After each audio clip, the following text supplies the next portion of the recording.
Gaurav, do let me know whenever we'll be live. You gonna let me know? Ma'am, wait, I We think. are live now. You missed us. Okay, we are live now. Hello everyone. Myself, Dr. Jasmine Marwaha, co-founder of Global Outreach Medical and Health Association, Global Outreach Forum of Endodontics, and Global Outreach Journal of Dental Research and Education.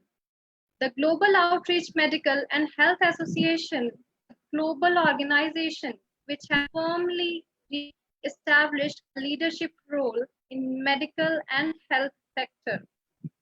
After having 2 successful days of our Global Interdisciplinary Summit, we are heading forward today with another international renowned personality, Dr. Emily Lantrell. Talking about her, she is a serial entrepreneur, CEO of multiple dental practices, and private coach to many professionals. As an international speaker on several continents, she has been at TEDx and shared stages with countless business leaders, including Sharon, Dr. Howard, and Linda Miles. She has been featured on Dental Town, Global Woman, See Beyond Magazine, and Asian Voices TV K24. She is a contributing writer for Dental IQ and Dentistry Today. Dr. Latran is the founder of Exceptional Leverages, a coaching and consulting firm, Action to Win seminar, and Amazon bestseller of several books. She leverages her training in marketing and experience owning multiple dental practices for more than 23 years to help dental professionals maximize their potential, streamline business, and increase profits while maintaining a happy personal and family life. Today, she'll be talking about 3 ways to reset your focus and accelerate business during any time of crisis. Before moving ahead, I would like you guys to register yourself for CE at www.gomha.org. The participation certificate will be solely presented to all those who are compulsorily a GOMHA member. If anybody is not having the GOMHA membership, kindly register for it. We will share a link containing a form which has to be filled in between the sessions. The form will be valid for 2 hours after the session ends. The form will be unique proof for the participant attendance for respected session. After the submission of the form, the certificate of participation will be posted on your email address within 7 to 15 working days. So over to you, ma'am. Thank you. Good morning, everyone who are in the United States, or maybe you're in here early afternoon, and all of my friends there in, excuse me, in India. I know it's later for you during the day, and I am especially honored to be able to host this presentation and during this particular time of the pandemic.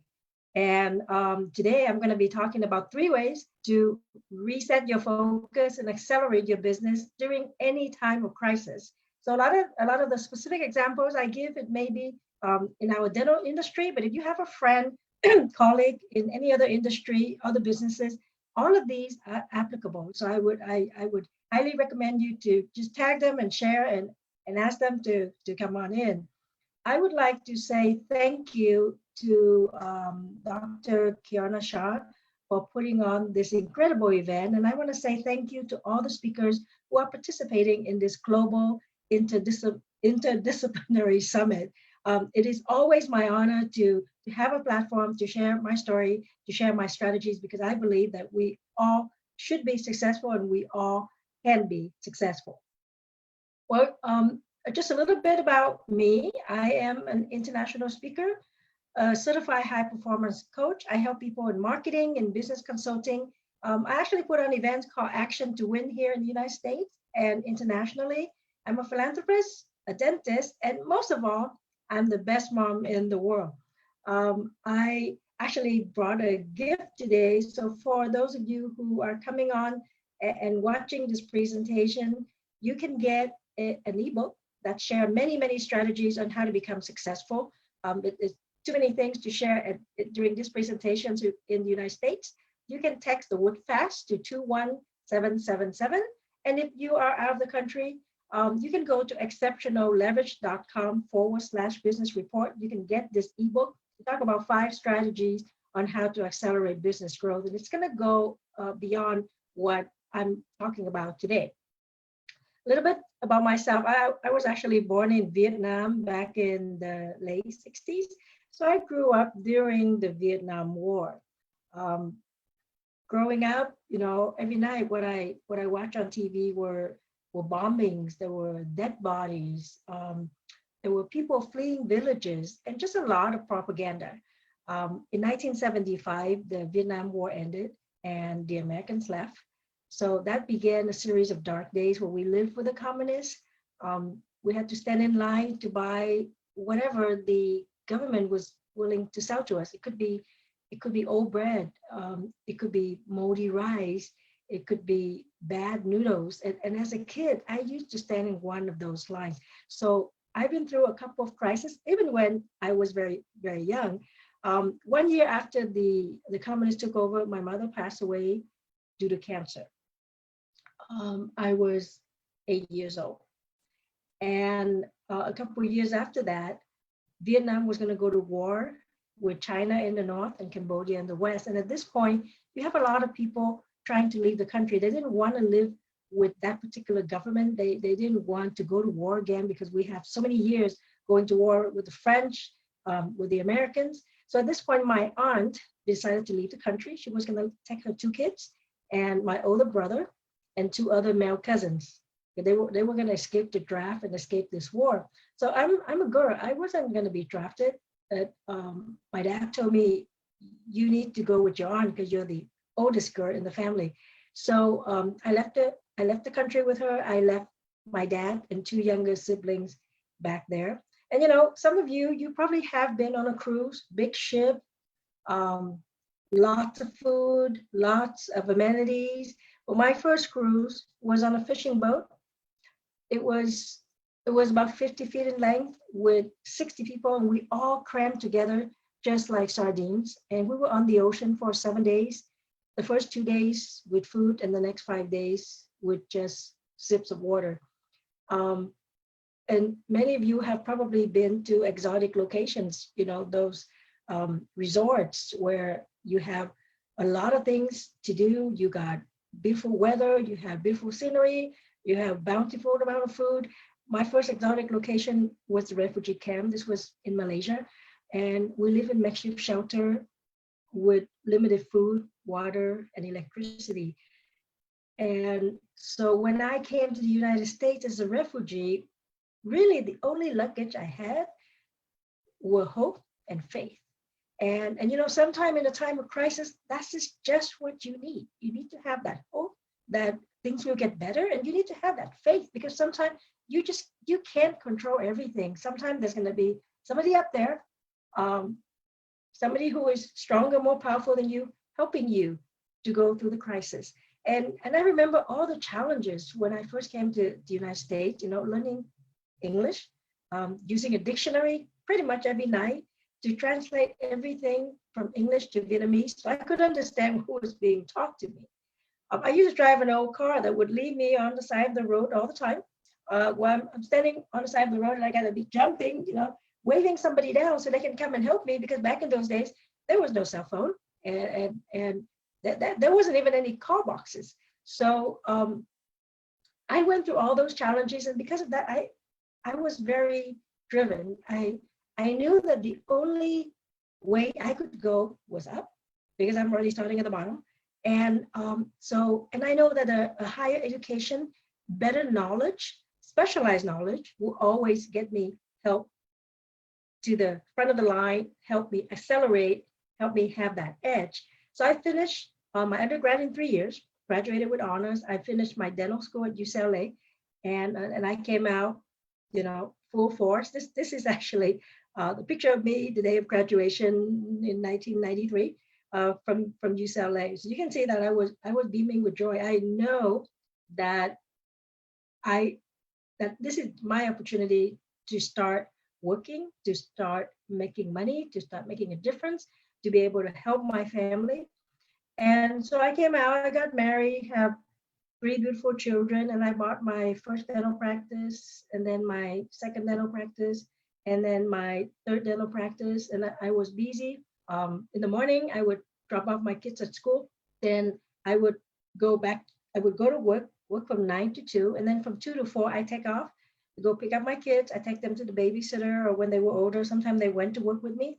And then we go back to work, and we work from 4 to 6. My husband is an employee in a big firm, so as an engineer, so he's doing his 9 to 6, and he couldn't really handle all this kid stuff. So I was doing all this, and I was busy, and the offices were growing, and I know I was doing well.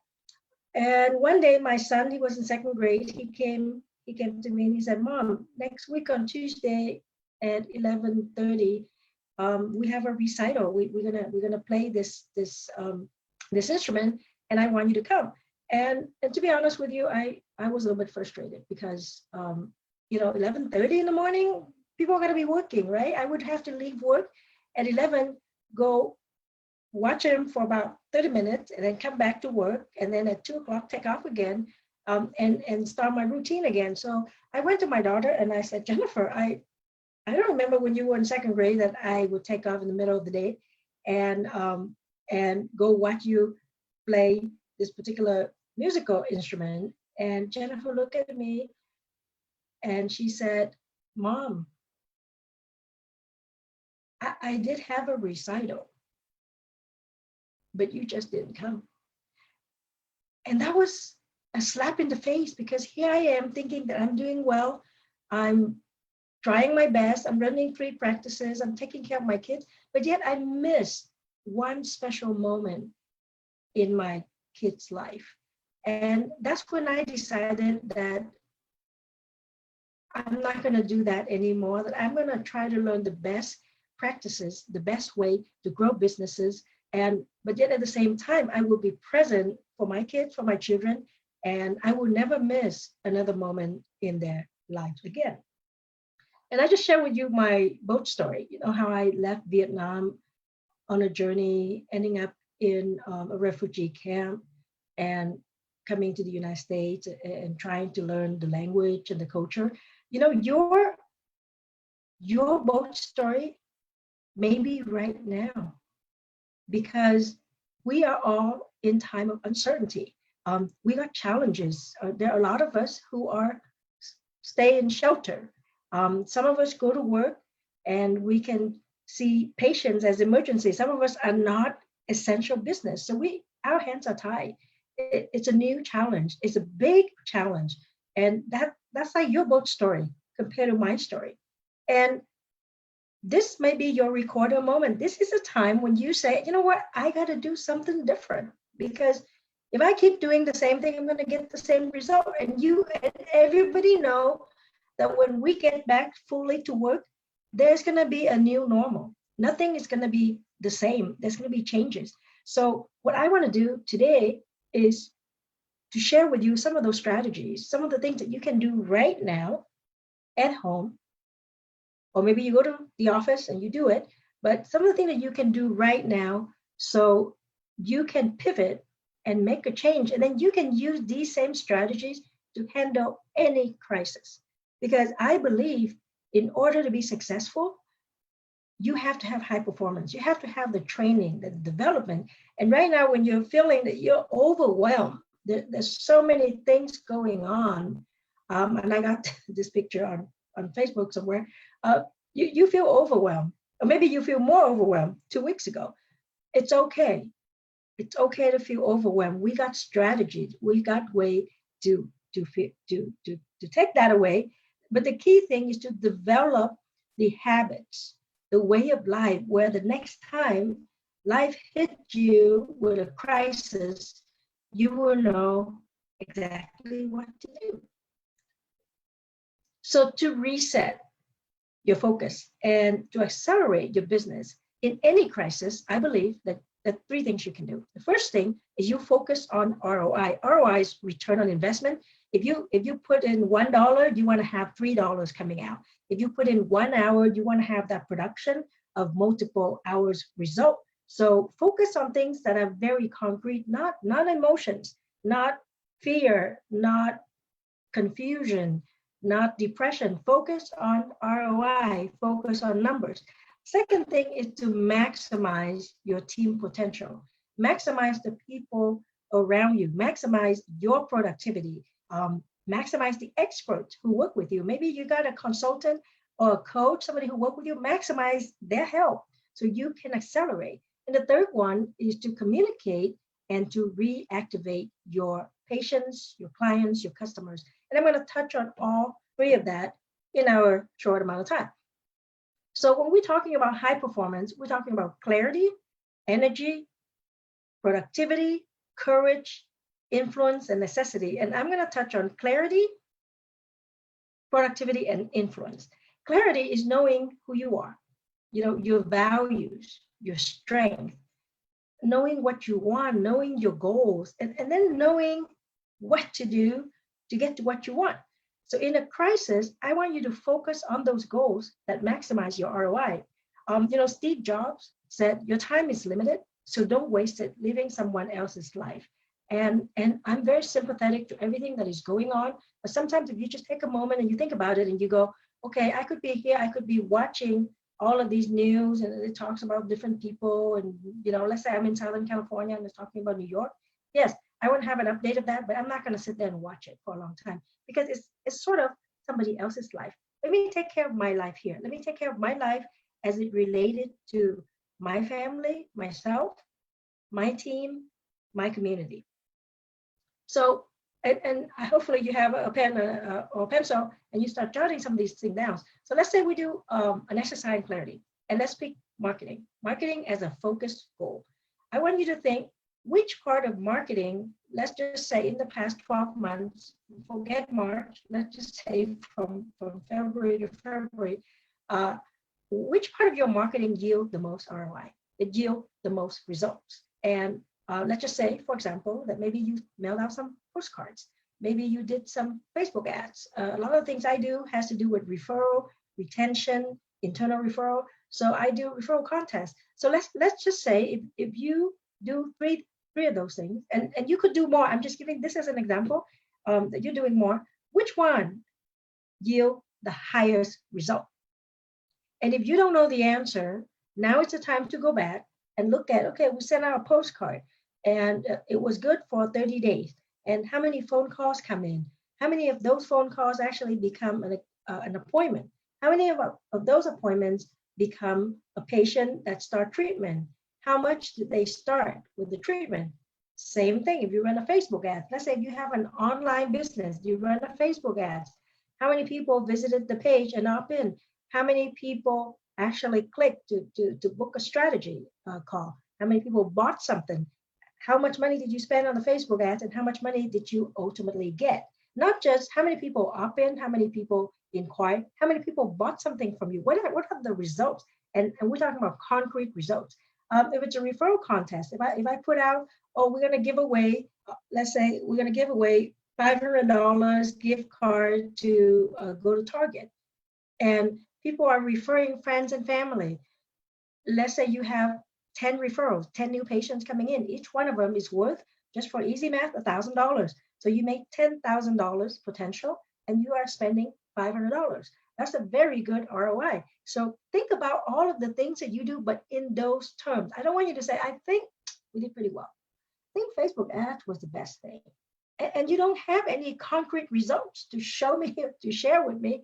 And so you're basically just guessing, and guessing is not good. So I want you to think, now what you're doing with your particular patient base or customer base, how else can you extend beyond that? Can you cross-refer? If you're a dentist, can you cross-refer with a chiropractor? Can you cross-refer with a pediatrician? Can you cross-refer with a doctor? Could you cross refer with a gym, with a fitness place? All of those things, think about those. If you're a specialist, how do you position yourself so you can have more people coming over to you and knowing you and getting to know you before they refer patients to you? Maybe have a study club, hold some seminars. So people would come and in this day and age, if let's say that's a challenge, well, do a webinar, do something online, but get people to know you more because you're a specialist. You should be more than just a report when after you see my patients. You should be more than an x-ray. You should be more like a face. Who is he? Who is she? Married, have kids, fun person, nice person, friendly person. How are the staff? All of those things you can communicate much better when you are face to face, whether it's virtual or physical, and you have some talk. You have the talk that is beyond your professional talk. So I want you to write down some specific steps, how you can focus on those things 100%. Because, let's say you have 8 days now. Let's say you're stuck at home and you have, not 8 days, 8 hours in the day. What are you doing in the 8 hours? Maybe you do some CEs, 2 hours, maybe. And what are you doing with the other 6 hours? I know you got to eat and sleep and all that. But my point is, allocate an amount of time and work on these tasks and work specifically on these tasks. And let's say if you say, okay, I'm going to do this, and but I'm not sure how to do this. But do you want expert help? Seek help. You don't have to know everything. That's one of the things that a lot of time hold us back is because we think we have to know everything. We have to do everything. No, you don't. The experts out there. And things that you do in the office, their staff, their associates, leverage them. When the second thing that you can think about is focusing on productivity in a crisis, in a situation like this. Focus on the tasks that will maximize your productivity. And then I'm sure you say, Emily, I'm at home. There's no productivity. Yes, there is. There's planning. Planning with intentions is productivity. Okay. Stephen Covey says the main thing is to keep the main thing the main thing. How many times are we suffering from the weapons of mass distraction? I tell you right now, everybody is suffering from these weapons of mass distraction. Let me tell you, you have a choice. And your choice is, do I keep this ongoing? And I'm streaming all these news and whatever, or do I turn it off? Make that choice. There's so many people who are so up to date with the COVID-19 and whatever regulation. And then you ask them, what was your average revenue per new patient? And they don't know. Well, I think the second one is more relevant to your business than the first one. So spend some time figuring out the second one. You maximize the distraction, because if you let things or you let people distract you, you're not gonna accelerate. You're not gonna go very far. Now think of your team. Your team, do they actually know what you want them to know? Right? Do they know what you want? Do they know your goals? Do they know their goals? Do they know how to do it? Because a lot of time, you tell your team member, okay, we need to be more productive, we need to make more money, etc. But then you don't really give them the specific steps on how to do it. And that's sometimes that's the gap with a lot of us, is we assume people know, or we say, well, I've told her or him already to do that. And then we assume that they're gonna just do it exactly the way that you want them to do it. And sometimes it's not the case. So when you're talking about productivity, ask yourself those questions. You know exactly what you want. You want $1 million office. That means you have to do $100,000 a month. Does your team know that? Does your team know how to maintain $100,000 a month, or to exceed $100,000 a month, or to get to $100,000 a month? How would their individual goals adding up will bring you to your goal? I want you to do a productivity exercise, and sometimes you may not like it very much, and that is the 80-20 rule. The 80-20 rule say that 20% of your people will give you 80% of your result. 20% of your patients give you 80% of your income. Now, I want you to sit down and think, okay, I got a team. I got 3 people. I got 5 people. I got 10 people. However many team members you have, are all of them engaged? Which one of them is the 20%? And sometimes it's hard to think about. Mary, she's been here 10 years, and I don't think she's part of the 20%. Well, then what are you going to do with Mary? Maybe you're going to give Mary additional training. Maybe you're going to tell Mary, you got to step it up. Otherwise, we have to restructure your salary, your hours. You make them accountable to a particular number, to a particular result. And I don't want you to just say, hey, Mary's not a 20%, let's get rid of her. No, you need to get the additional training. So that way you can grow your team. So what are the additional training to grow team productivity? It's the people skills. Are they always smiling? Are they nice? It's hard to train people to be nice, but if they semi-nice, maybe you can remind them to be nice more often. Phone skills. How are we answering the phone? I know it's everybody answering the phone a little bit different. My rule is 2 or 3 minutes on the phone, get the appointment and get off the phone. That's my rule. So when people work with me, that's how I'm going to train them, right? The clinical skills.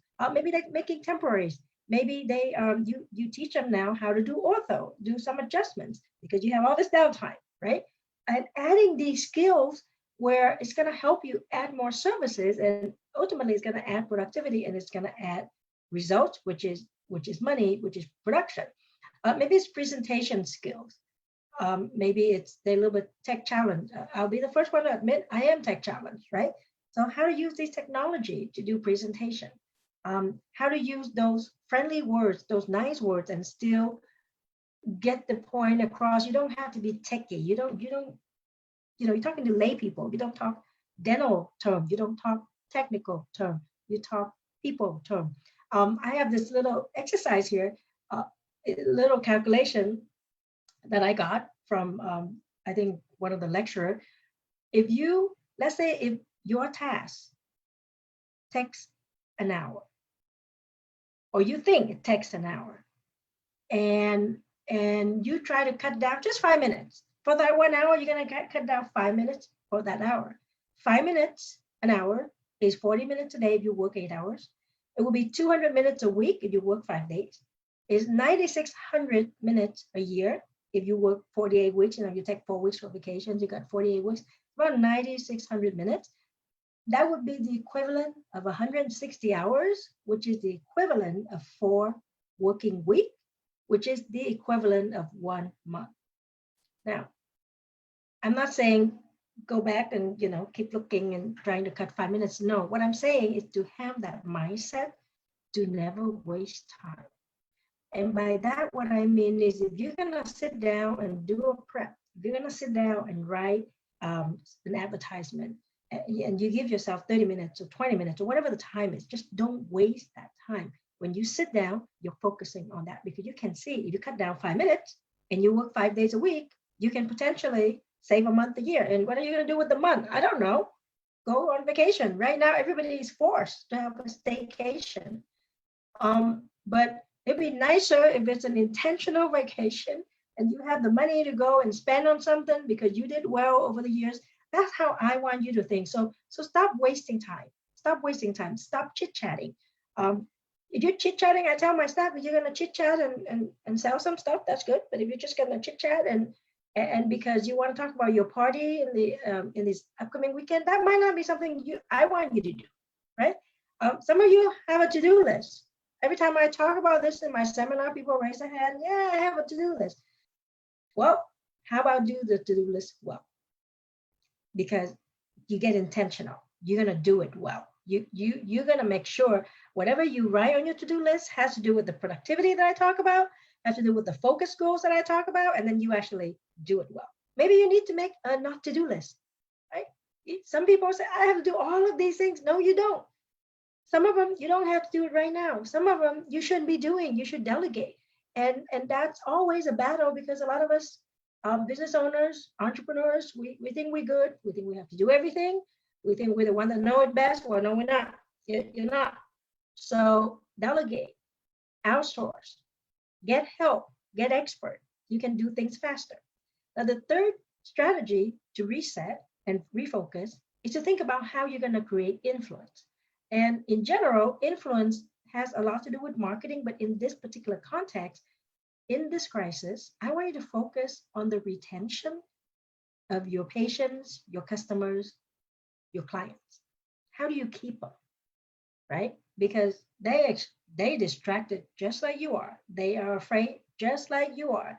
They don't know what's going on, just like you are. So how do you keep them thinking about you, right? Because they haven't seen you for I don't know 5 6 weeks.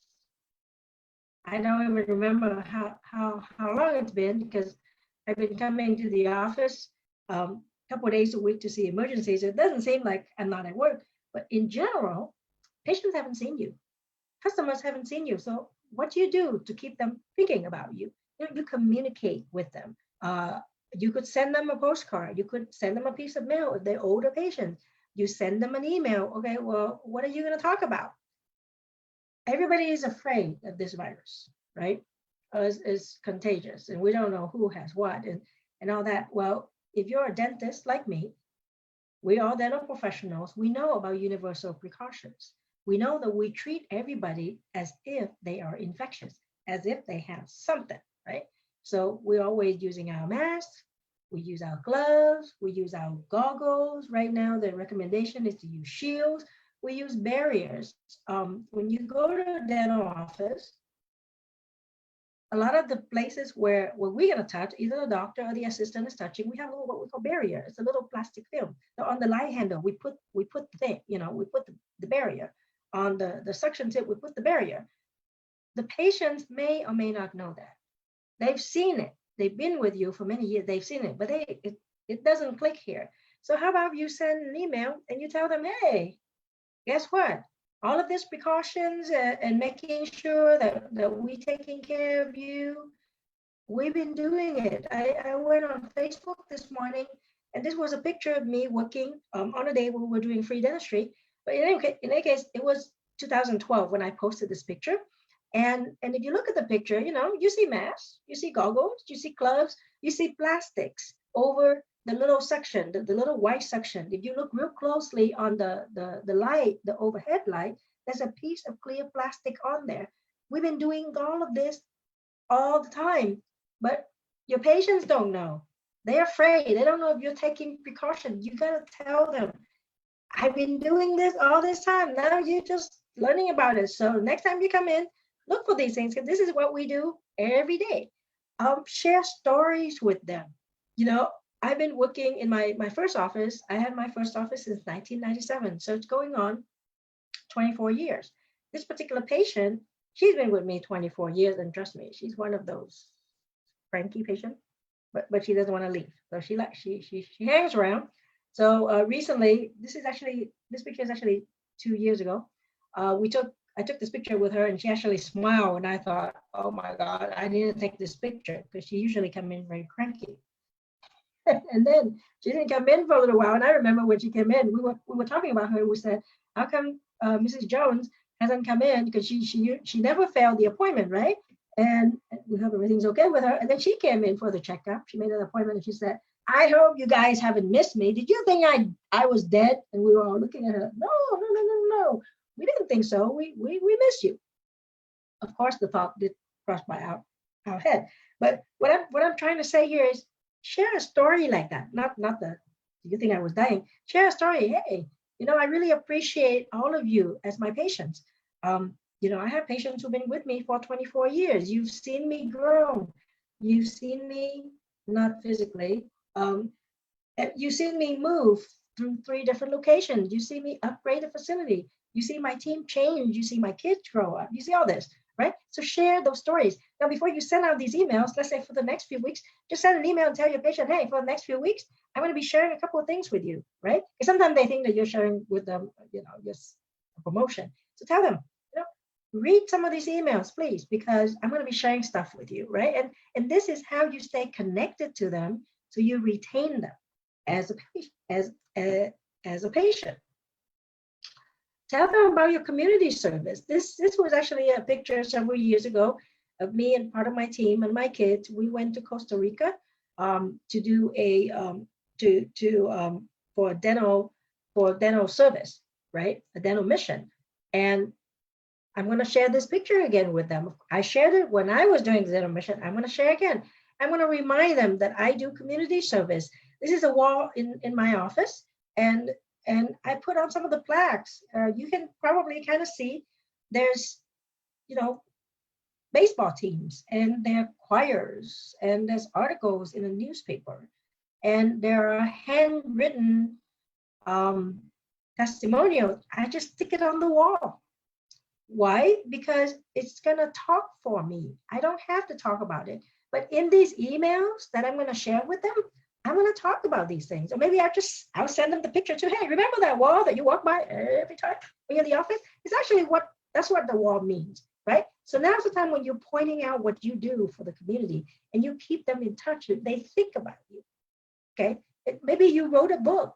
I wrote several books, but this one is a handbook on how to get a beautiful smile. I'm gonna tell them, hey, I actually have this handbook. You want a copy of it? Let me know. I'll give it to you. You can share with your friends. Maybe you're writing in newspaper. Let them know, not to brag, but let them know that you know certain things, that you care about certain things, and you share and you give information, right? Maybe you're on TV. So everything that I share here on how to reset and how to accelerate business are things that a lot of you most likely already know. We all know. I know that you all know that you should send out email to communicate with your patient, that you should talk to your staff and make sure that your staff are productive, that you should set goals and concrete numbers, and you should evaluate when you do a marketing campaign. The thing is, we know all that, and it's all entangled in our head, right? There's so many things. So sometimes when you work with an expert, you talk with a peer, somebody who supports you, you're gonna untangle that. I got this picture on from Entrepreneur Mindset. We look like the picture on the left. We're gonna do all these things. What we want to get to the right. And if it feels overwhelmed and you want to hit that reset button so you can accelerate your business and grow your business, maybe reach out to somebody. You can certainly reach out to me and get somebody to help you organize those up and just go hit it running on the ground, because you have the time now. It's all about planning and it's all about execution, everything that you could do right now. So whenever you can get back to work, you're gonna just accelerate. You are just gonna explode with growth. And none of that's gonna happen, I guarantee you, none of that's gonna happen unless you make a plan and make the right plan. We can't do everything. It's not possible. That's why I started out with clarity, with having focus goals. Where do you want to focus? I don't want to focus on marketing. Which campaign? How are you going to track? How are you going to get all those numbers? How do you know that it's important for you to be doing A, B, or C, and which one of it are you going to delegate, and which one of it is more important for you to focus on first, and which one of it would deserve the investment? Maybe you're going to spend more money on this and less money on that, and more time on this and less time on that. All of those things are important things to decide before you say, okay, I'm going to go and hit this reset button. And again, I would love to have a conversation, and I would like to invite you to get the ebook, because I share a lot of the strategies of growth in this ebook. I believe that when we're sharing knowledge, we can all grow, right? And when we all grow individually, then we can grow as a group, as a community. And if you read the ebook, get some nuggets from it, go and apply those, because I'm just like you. I'm a dentist, been practicing dentistry all these years. So I know exactly what your challenges are. I'm still practicing 4 days a week, and I do some speaking and consulting during the week and at certain set time. But I'm just like you. The only thing I haven't done for the past few years is I haven't had to take time off and go pick up my kids, because when my kids are in high school, they could walk to they could just walk to school. So I no longer have to go pick them up in the middle of the day, and I'm planning that exit strategy because I'm going to be what do you call it, an empty nester pretty soon, right? So I want you to think, after all of this, we're talking about planning and executing. I want you to think, what does your perfect day look like? Maybe you say, you know what, my perfect day is I don't come in and my staff doesn't show up. Like one staff gets sick. The one staff who's always got sick again, right? It's not going to be the patient cancel last minute. My perfect day would be when all the patients show up and all the patients pay up front and we run on time and et cetera, right? How does that perfect day look like? And what can you do specifically to make it become a perfect day? So if you say, I want all my patients to show up on time, maybe that has to do with when you do the confirmation, you tell the patient to come in 5 minutes early. Maybe it has to do with when you're going over the treatment to say, you know what, our office, we are so proud and running on time and nobody waiting in the waiting room. So we want to let you know that when you have an appointment, make sure you come in a little bit earlier so we can sit you, we can get you in and get you out on time. Whatever you think is your perfect day, think of the steps so you can make it perfect for yourself every day. Well, maybe it's not every day, but almost every day. So I invite you to do some of those exercises with me. I invite you to think, to pivot, to not get overwhelmed, to take the opportunity of time that we all have right now so you can reset and accelerate. And, again, just reach out to me. You can actually email me, emily@exceptionalleverage.com. You can download the ebook, like I say, and learn some of those strategies in there. And I wish everybody the very best of luck. This will pass. It cannot be forever. Dr. Robert Schuller say, hard times never last.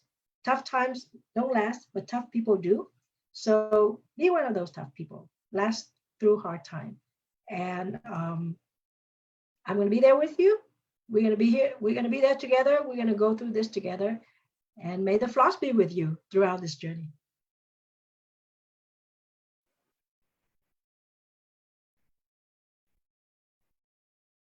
Okay, thank you, ma'am. It was a very informative and wonderful session. So you are inspiration to many women across countries. So, Thank doctor, you. we have certain set of questions in a comment section.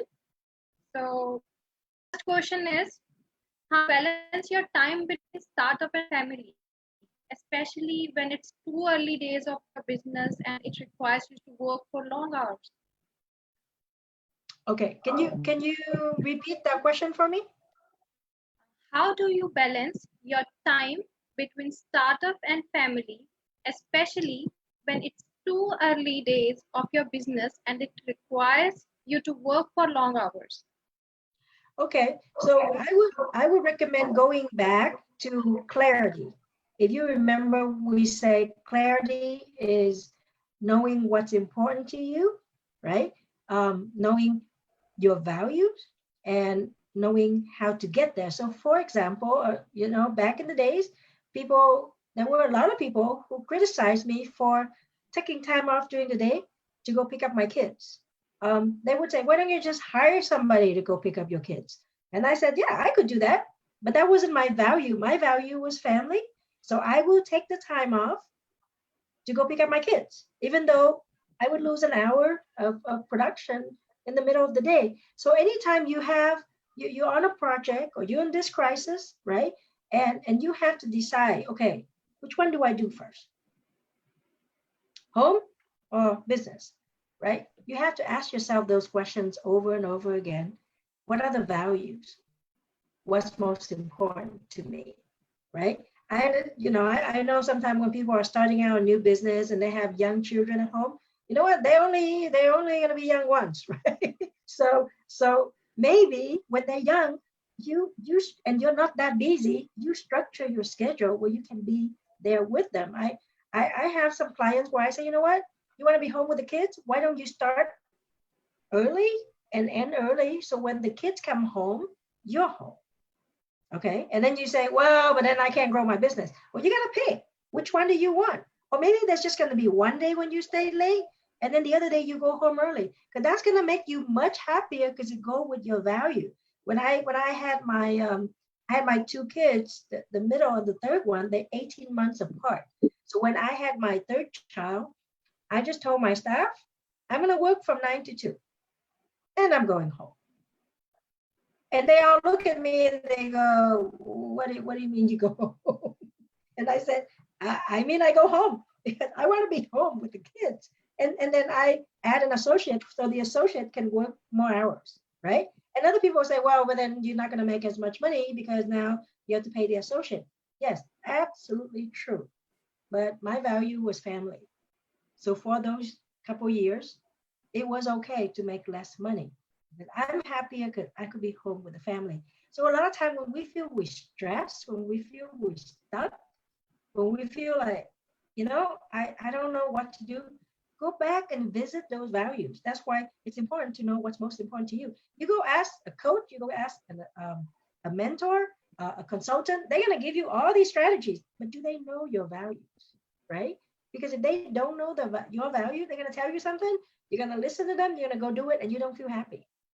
And I think that's what's very important is you got to be in alignment with what you think is important to you, what you say is important to you, not what people are saying on Facebook, whatever is most important to you, for you to live your life the way you want. Remember that Steve Jobs quote, you have a limited amount of time. So the very first thing to do is to understand yourself and be happy to live with yourself. And we all make mistakes. Sometimes we make a decision and it's not the best decision. But the next time you make a decision, just change it. Make sure you don't repeat the same mistake. We're not perfect, but we are all capable of changing. And that's what I would recommend people to do. Very well explained, Doctor. Our second question is, how do you decide which field to choose for business? Is it based on highest return on investment? Since following passion might not feed you, or even one's definition of passion may be very vague. How do I choose what specialty? Is that what you're asking? Yes. How do you choose for this business? How do you decide which field to choose for business? Is it based on highest return on investment? Well, I hate to answer the question with the same answer.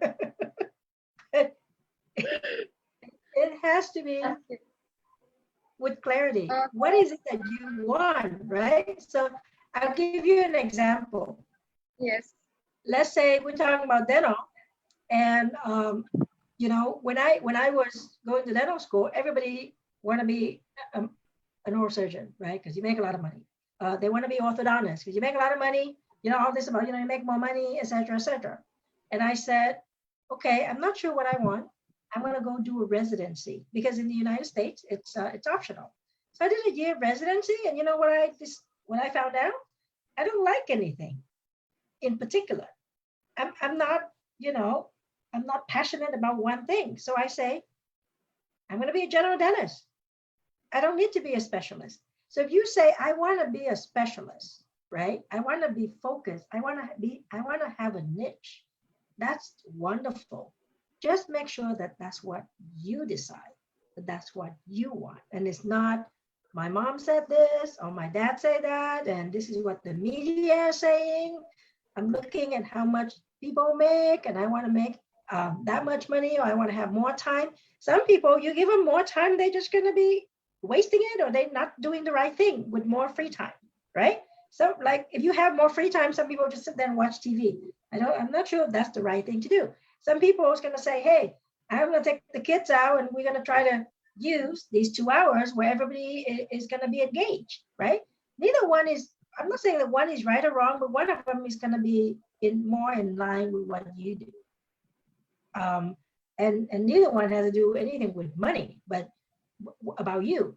Like I said, for me, it's more important to spend time with the family. And as you know, we are Asian, so it's always about the extended family, right? It's the cousins and the and the grandparents, and if you want to spend time with them, there are a lot of people to spend time with. And so you make those decisions. And the key thing is, once you are clear why you pick something, a lot of time you don't have regrets, because that you've gone through that process. You ask yourself, is this important to me? Why is this important to me? Is it money? Is it time? Is it status? Or maybe it go with my heart, with my personality. And you follow that, and you make that decision. And when somebody challenge you, somebody want to put you down, somebody say something, you're going to ask yourself, you know what? I asked myself those questions, and I answered those questions, and that's what I want. So I actually don't care what you say, what other people say, because this is what makes me happy, right? And I think when you are able to do that, a lot of time you're just happier by yourself, meaning you're the one that bring the happiness to yourself. Other people can help you get there. That's wonderful, but you got to do that for yourself first. And I think one of the greatest challenge to have that is to live in alignment with what you say is most important, whether it's just happiness, or whether it's time, or maybe you're the kind of person that just want to you're an easygoing person, right? And everybody else say that you need to specialize. Well, if you're an easygoing person, maybe you don't have to specialize. Maybe you're going to be fine just doing general. So think about it that way. It all comes back to you. Yes, very well said, ma'am. Thank you. The third question is, people do know that they are wasting times on stupid things, which is not going to help them grow. How do you cultivate discipline to stop wasting time and be more focused? Also, why does that happen in the first place? Well, I think that happened in the first place in general because a lot of time people don't set goals, right? So I'll give you. I always talk about this when I'm lecturing.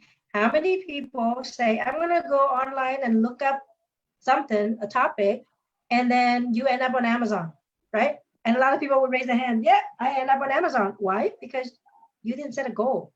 You weren't focused. If you say, I'm going to give myself 15 minutes to go online, let's say, and look up COVID-19, just for example. And after 15 minutes, I'm getting offline. You're not going to waste the hour, right? But if you don't have any agenda, and by that, I don't mean agenda as, everything has to be business, anything that you do, you're going to cook.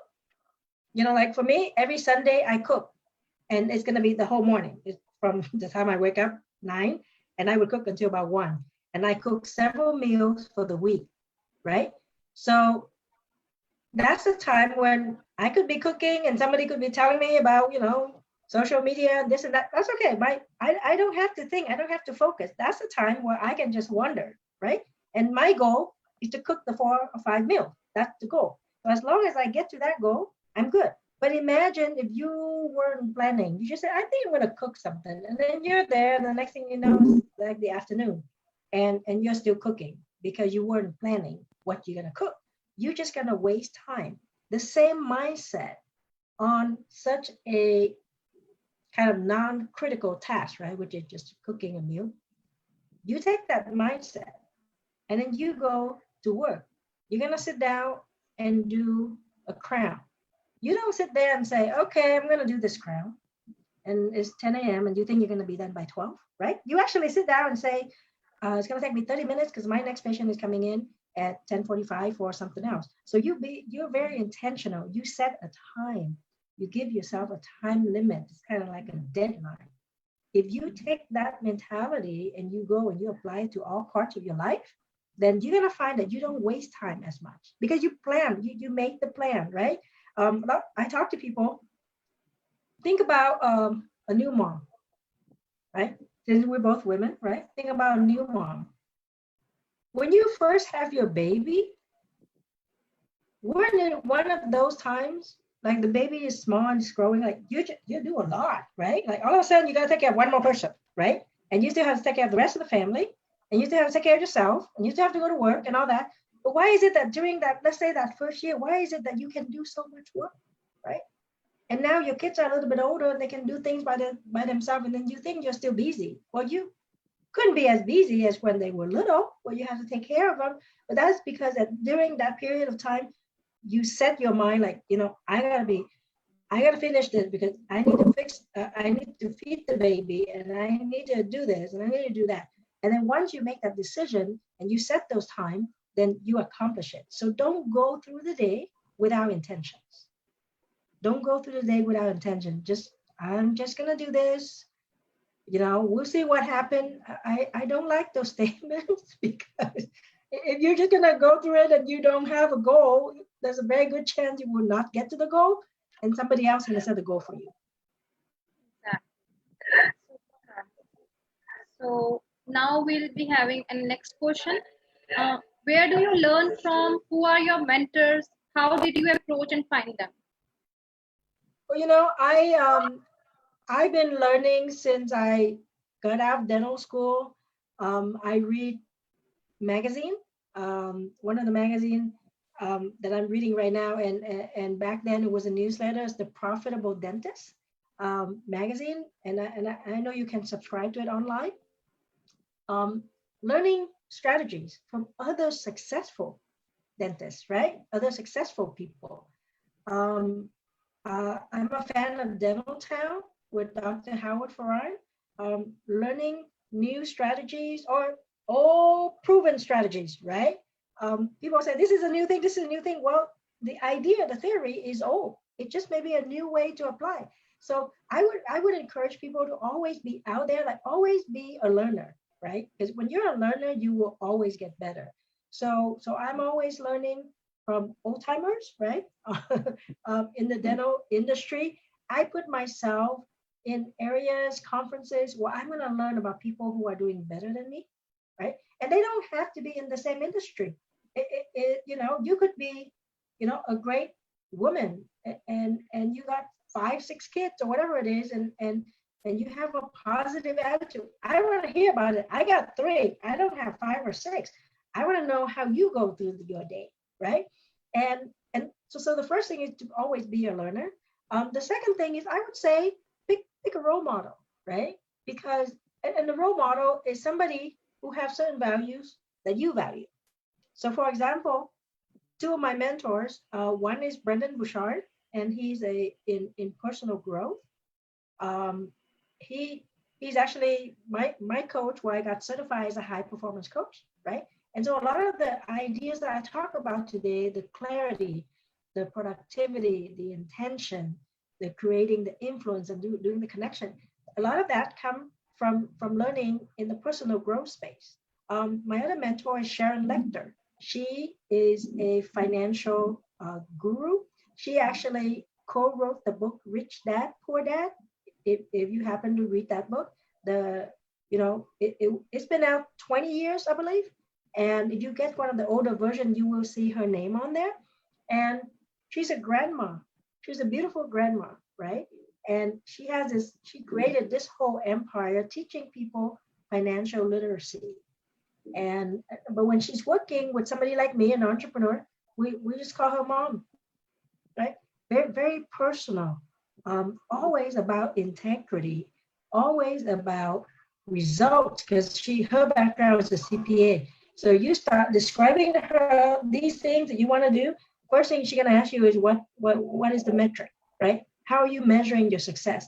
It's not about, oh, I feel pretty good. That doesn't do it. That doesn't do it very well. It's specific things, right? Metrics. So those are 2 of my mentors. But as far in the dental space, there are a lot. I think I learn. I don't want to say learn from everybody, but anytime somebody is sharing a strategy, I want to hear.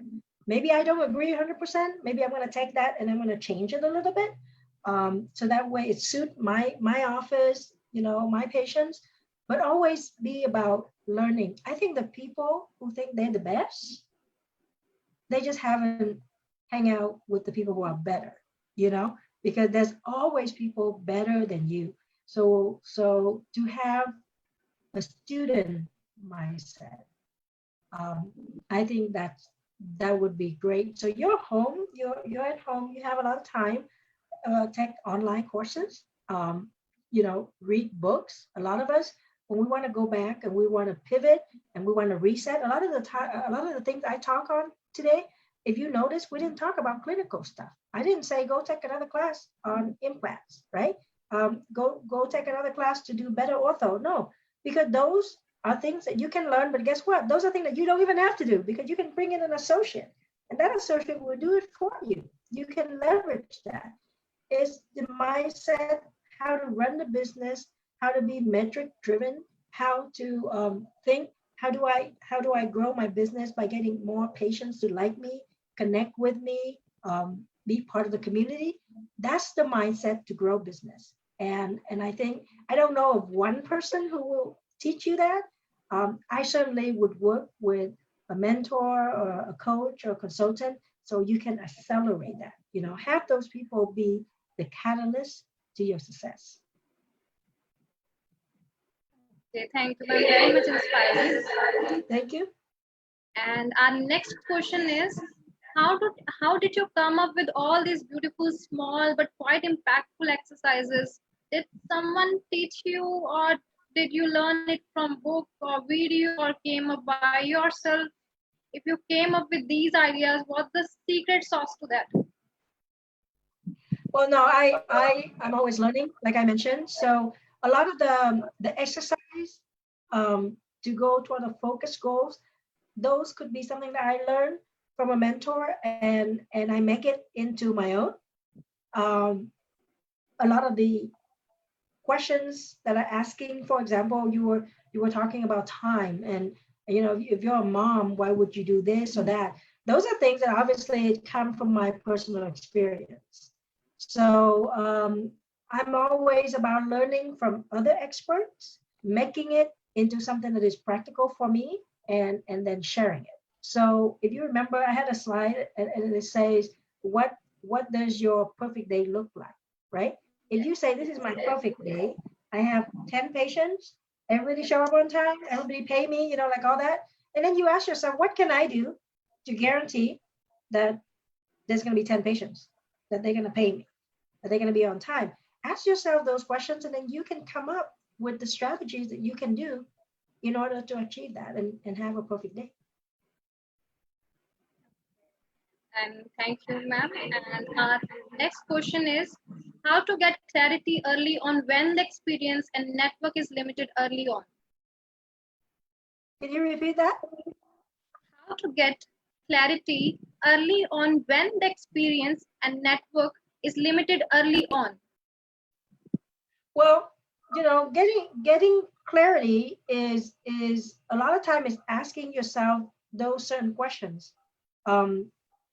If you remember, I talk about knowing who you are, knowing what's important to you, knowing the values. Those are questions that maybe you don't think about to ask.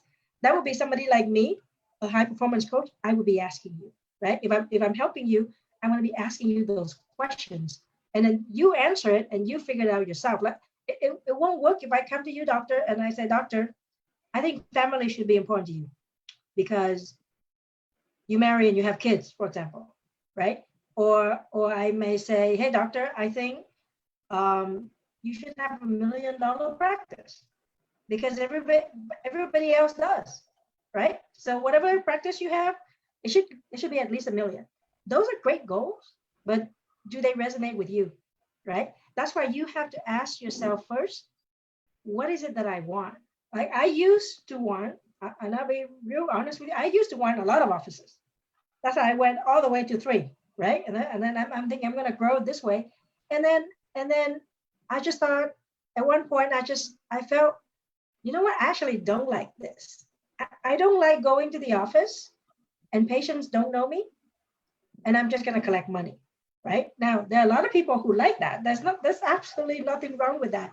But for me, it didn't just quite, it didn't resonate with me once I got there. So I said, okay, you know what? No, I don't think I want this, right? And then when I discover, high performance and the mindset where you can be happier without necessarily making a lot of money, right? Because you bring the happiness yourself. then that become my passion. So I would say, dentistry is my passion, but the coaching is my calling, right? But all of a sudden, it's like, no, this is what I really like, and this is what I want to share, and this is what I want to teach. So that they've been going hand in hand, and all of that comes from being exposed to a lot of ideas and seeing which one is the one that resonates with yourself and which one is the one that will make you happy. Does that answer your question? Yes, ma'am. Exactly. Super, ma'am. And our next question is, can we get the slides of today's session? If yes, how? Yeah, you can get the slides for the session. What you can do is you can email me at emily@exceptionalleverage.com, and I will make the slides into a PDF. So when you email me, just put on the on the subject line, put Global Summit. Right. Our next question is, did you note some pattern or quality that separates top billionaires and wannabe entrepreneurs? The quality that separates top entrepreneur and wannabe entrepreneur? Is that what you're asking? Did you note some pattern or quality that separates or differentiates top billionaires and wannabe entrepreneurs? Well, I think there's a couple of things, and I think this is just with somebody who's more successful and somebody who is not as successful. As number one is what you want. Going back to clarity, a lot of people who are very driven is because they know exactly what they want, right? And the people who don't know exactly what they want, they wonder. Oh, that sounds good. Let me go that way. No, that sounds good. Let me go this way. But the people who know exactly what they want, they only go one way, right? And if you know exactly what you want, and this is what I help with my client, if this is what you want, somebody want to take you this way, you're going to say no. Somebody who want to join you and help you, you're going to say yes, right? So when you're very clear like that, it's so easy to say no to anything or anybody. and without them getting offended, because you say, no, you know what, my goal is this. I whatever you're asking me, it's just going to take me away from my goal. So I'm going this way. So having a very clear goal, knowing what you want is important. And I would say to stay very committed. In this kind of crisis, there are people who start talking about depression. There are people who start talking about, let me just get out, let me just get out of dentistry. I'm in some Facebook group, and then people say, oh, I think I'm just going to sell my office, right? Or I should just retire now. Or is there something else that I can do? and then there are people like me who say, how do you reset, right? Stay focused, and then you're going to accelerate. So you can see that it's a difference in the mindset. So knowing very clear what you want, and then stay committed to the goal and do everything you can do to get to the goal. I think those are the things that make people be more successful. Perfect. And the last question is, any tips or hack on how to approach people for mentorship which are successful when you are at very early stage and you have very less to offer back? Well, it's always when you're engaging one-on-one or maybe in a group setting, right? You can always accelerate more. But let's say you say, you know what, let's say I don't have the financial to do that. Well, then start looking at certain leaders, mentors, and follow them. It's the same thing when you say, oh, go shadow somebody, right? Look at what they do. Look at where they spend their time. Look at what they talk about. Look at the results they share. A lot of time, people who are leaders, they are actually very generous, right? They're very generous with their knowledge. Okay, they won't give you the specialized knowledge or the one-on-one attention, but they share a lot. And there's a funny picture on Facebook and a funny quote, and it says, Don't be an asshole, right? ASK, right? HOLE. Those are the people that always ask, how can I do this? How can I do that? How did you get there? And then you give them the answer and then they don't do anything, right? So the key, not just to follow and learn, is to actually do something. And that's where a lot of times the coaches and the mentors are best, because they push you. They say, no, do it now, right? When I work with my clients, I give them a deadline. I challenge them. Hey, you say you're going to do that? Why don't you do that by next week? Why don't you do that by the next call? So if you don't have something like that, then maybe find somebody who can be your accountability partner, who's going to be checking in on you. Hey, you said you're going to do this last week. Did you do it? No. Okay, well, you're going to do it next, and then you set it the next deadline, the next time.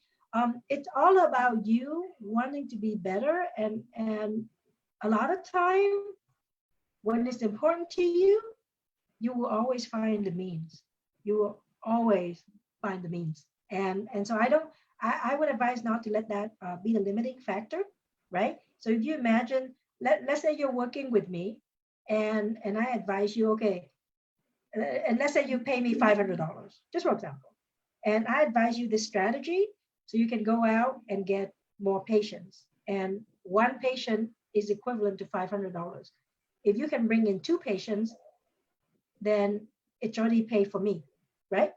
So you want to think about it that way, not just, you know what, it's going to cost me $500 to work with this person. You don't want to think about it that way, because that person can give you ideas where you're going to get multifold of what your investment is. And that's how you want to think when you're running your business, and you want to invest in the business to grow the business, and it's really about being a catalyst and accelerate. That's what you want to be looking at. Great. Thank you, Dr. Emily. And as I have earlier mentioned, that you are inspiration to many women across the countries, and personally saying I'm one of them. Oh, thank you so much. It's great to be able to share the story and the strategies, and all I ask is to take some action. If you learned something, if you wrote down a couple of bullet points, go back and take action, implement it. Yes. Yeah. Exactly. Yes. It was really great session, full of energy and very informative. And hosting your session was wonderful, ma'am. Thank you so much. Thank you for helping us to know ways to reset our focus and accelerate our business during any time of crisis. We are grateful for the time. Welcome. Thank you. Thank you, ma'am. We are very grateful for the time and effort you took to share your thoughts and experience in this summit. Thank you so much, ma'am.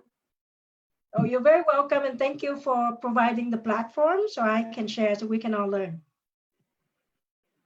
All thanks to Dr. Kiano Shah and Mr. Rakesh Kumar.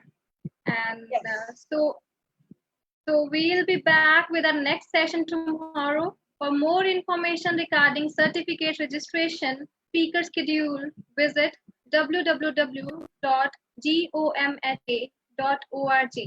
Till then, stay tuned, everybody. Thank you. Thank you.